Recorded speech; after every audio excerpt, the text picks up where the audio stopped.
시더니 참히 받으소서. 주님께서 여러분과 함께 마르코가 전한 거룩한 복음입니다. 그때에 성령께서는 예수님을 광야로 내보내셨다.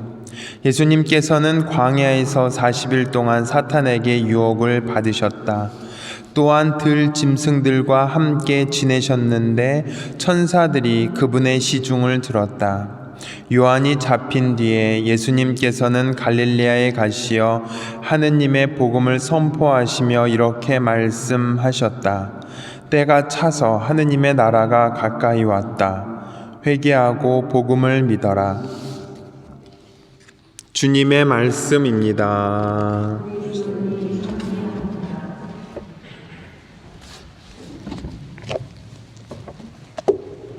전미예수님, 지난 제수요일을 기점으로 이제 사순시기가 시작이 되었습니다. 사순절하면 무엇보다도 우리는 단식과 절제 그리고 유혹을 참아 이겨내면서 악의 세력을 물리치는 것이 우리의 사명이라고 생각을 합니다. 하지만 매번 우리는 유혹에 쉽게 빠지게 되는 것 같습니다. 사순시기에 다짐을 수없이 했지만 제대로 지키는 경우가 이렇게 많이는 없다라는 느낌을 받게 됩니다. 그러면서 오늘 저는 신자 여러분과 유혹이 무엇일까 한번 나누어 보았으면 좋겠습니다. 신자 여러분께서는 죄에 빠지는 유혹이 무엇일 것 같으세요? 여러 가지 입장에서 우리는 답할 수 있을 것입니다. 하지만 저는 죄에 빠지는 유혹이 또 사랑과 비슷한 점이 한 가지 있구나라는 것을 발견하게 되었습니다. 바로 유혹과 사랑은 혼자 할 수 없다는 것이었습니다. 하느님은 이 세상을 사랑하시기 때문에 아담과 하와 그리고 인류를 창조하셨습니다. 그리고 죄에 빠진 사람들을 홍수로 벌하셨지만 오늘 제1독서에서 보면 노아와 자녀들을 사랑하셔서 끝까지 지켜주셨습니다.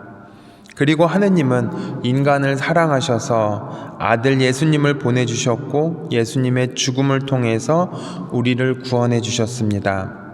이처럼 사랑은 누군가가 필요합니다. 나 혼자만을 사랑한다는 것은 상상할 수 없고 우리는 내가 아닌 다른 누군가를 사랑하면서 살아가는 존재였습니다. 그런데 유혹도 마찬가지인 것 같습니다. 뱀도 하와를 유혹에 빠뜨리고 하와는 바로 아담을 유혹하게 됩니다. 우리는 유혹에 나 혼자 빠진다고 하지만 정작 혼자 빠지는 유혹의 그 뿌리를 찾다 보면 혼자 하는 것이 아니라 누군가를 필요로 하고 꼭 함께 유혹에 빠져들게 되는 것이었습니다. 오늘 복음에서도 보면 악마는 왜 예수님을 유혹했을까 생각해 봅니다. 그냥 악마는 나쁜 일을 하면 되는데 꼭 굳이 예수님에게까지 가서 유혹을 할까 의문을 가져봅니다. 분명히 예수님이 하느님의 아들이라는 사실을 아는데도 유혹을 하는 이유가 무엇이었을까 생각해 봅니다. 그 답은 저도 명쾌하게 말씀드릴 수는 없지만 또 여러 가지 해석이 있을 수 있겠습니다. 하지만 여기서는 이렇게 이야기하는 것보다는 다른 차원으로 본다면 한 가지 확실한 사실은 40일 동안 단식을 하면서 지치신 예수님을 악마는 유혹한다는 것입니다. 즉 악마도 예수님을 필요로 했다라는 것이었습니다. 이 사실을 통해서 우리는 유혹의 뿌리는 혼자만 하는 것이 아니라는 사실을 좀 알게 되는 것 같습니다. 유혹의 뿌리에는 누군가를 필요로 했던 것입니다. 창세기 첫 번째 유혹도 아담과 하와가 필요했고 하느님의 아들 예수님마저도 유혹하기 위해서 무언가 악마는 작업을 하고 있었던 것이었습니다. 이처럼 유혹은 혼자만 하는 것이 아니었습니다. 반드시 누군가가 필요했고 그 누군가가 바로 내 자신이고 여러분 자신이었습니다. 그리고 우리는 아담과 하와처럼 쉽게 유혹에 빠지게 되는 것 같기도 합니다. 그런데 우리는 가끔 그 유혹에 빠지는 이유는 내 자신 스스로의 의지가 부족해서라고 이야기를 하곤 합니다. 그래서 유혹은 누군가의 도움으로 극복하는 것이 아니라 내가 좀 더 강한 의지를 지녀야 한다고 이야기를 할 수도 있습니다. 대표적인 예가 공부라든지 아니면은 살을 빼는 다이어트도 이렇게 볼 수 있습니다. 다이어트나 공부는 나 혼자 하는 것이라고 이야기를 합니다.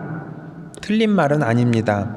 하지만 우리의 의지가 항상 유혹을 이길 수 있다고 생각하는 것은 또 다른 유혹의 시작임을 우리는 깨달아야 하겠습니다. 다이어트에 성공했다고 혹은 공부를 잘해서 좋은 학교에 갔다고 다른 유혹도 무조건 극복하는 것은 아닌데 우리는 마치 그런 착각을 하는 것 같습니다. 내가 의지만 있다면 유혹을 이겨낼 수 있다라는 착각을 하는 것 같습니다. 하지만 그 누구도 모든 유혹을 물리칠 수는 없다라는 사실입니다. 오직 예수님만이 온전히 유혹을 물리치셨을 뿐입니다. 그런데 감히 우리가 유혹을 항상 이겨낼 수 있다고 생각하는 것 그 자체가 또 다른 악마의 유혹이 아닐까 생각해 봅니다.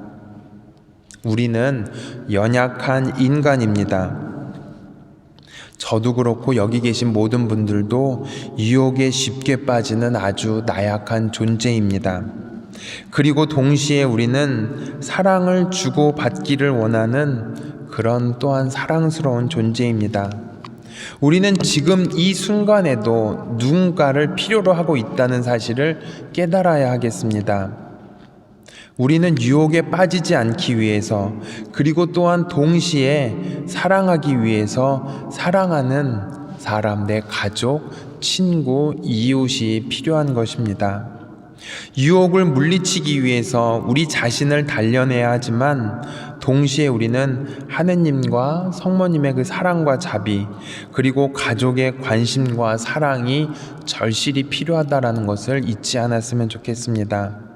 그래서 우리는 미사 중 참회 예절에 이렇게 자신의 죄를 반성하며 기도합니다. 제 탓이요 제 탓이요 하면서 나중에 어떻게 하죠? 그러므로 간절히 바라오니 평생 동정이신 성모 마리아와 모든 천사와 성인과 형제들은 저를 위하여 하느님께 빌어주소서라고 기도를 합니다. 즉 우리는 항상 이렇게 죄에 빠지고 유혹에 빠지는 나약한 존재이기 때문에 이렇게 많은 성모님 그리고 모든 성인 그리고 또 모든 사람들의 기도를 필요로 하고 있다라는 것을 미사 중에 이렇게 하고 있습니다라는 것을 잊지 않았으면 좋겠습니다. 우리는 완전하지 못합니다. 그러나 우리는 주변의 도움과 기도로 하느님께 나아가야 합니다. 절대로 혼자 갈 수 없습니다.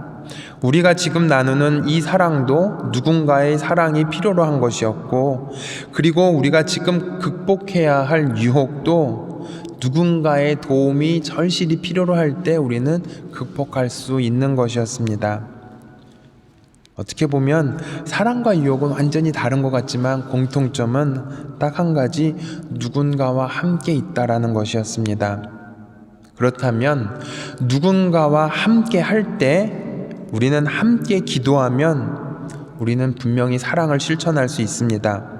기도하지 않고 교만하게 되면 우리는 유혹에 쉽게 빠지게 됩니다. 아무리 우리의 의지가 강하다 하더라도 우리는 분명히 유혹에 빠지게 됩니다. 이 은총의 사순 시기에 우리는 누군가를 사랑하고 누군가와 함께 유혹에 빠지지 않기 위해서 기도하는 신앙인이 되었으면 좋겠습니다. 함께하는 세상, 그것이 바로 오늘 복음에서 예수님께서 말씀하신 하느님 나라의 선포인 것입니다. 함께하는 세상에 사랑을 누군가와 함께 실천할 것인지 아니면 유혹에 빠질 것인지는 우리 자신에게 달려 있습니다. 나 혼자 무언가를 한다는 다짐에서 벗어나 누군가의 도움과 기도가 필요하다고 깨달아야 하겠습니다. 절대로 우리는 혼자 살 수 없는 존재입니다.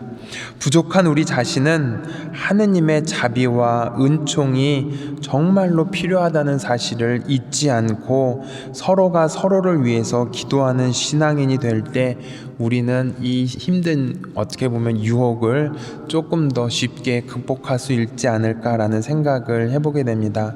다시 한번 우리는 미사 중에 하는 그 기도 간절히 바라오니 평생 동정이신 성모 마리아와 모든 천사와 성인과 형제들은 저를 위하여 하느님께 빌어주소서라고 했던 그 기도를 끊임없이 드리는 우리 신앙인이 되었으면 좋겠습니다.